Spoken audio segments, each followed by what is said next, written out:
ọ̀pọ̀lọpọ̀ ẹ̀yin ìyàwó ilé ẹ̀ẹ̀kan mọ́re ni o mọ́re ni Ọlọ́run gbọ́ sí ẹ̀ràn side chick ọkọ yín ó yẹ ẹ mọ̀ kíyàn kẹ́ ẹ mọ̀ kíyàn ni o Ọlọ́run gbọ́ kálẹ̀ ẹ bá mọ́re ni ṣùgbọ́n alájẹsẹ́ ni mọ́re náà ni lánàá ńgbà tọkọ rẹ̀ ó jáde tó ní ń bọ̀ jẹ́ ń dénà sọ lérò wípé ó lọ làkúta ni àbí mo lọ rò pé ó ti lówó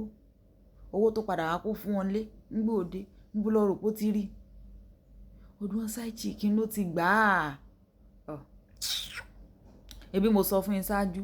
ńgbà side chick mi ò tún ju àwọn sódò bá ìgbékúgbé ló gbé ẹni tí ó mọ náwó lé lórí ni àsán sí ẹ̀sìn rẹ lómi kì í ṣe wípé kinní o kò kàn wá ẹni tí ó sá mọ tí ó mọ ti ọ̀pá bọnú o ti ẹni ń wá tó mọ̀ ṣe dáadáa ìníkan wá ni o àwọn ní tún sponsor àwọn ọkọ yín alẹ́ ẹ̀ mórí lẹ́tùn wọn mọ̀ pé lẹ́mọ̀ ṣépè fún wọn lẹ́tùn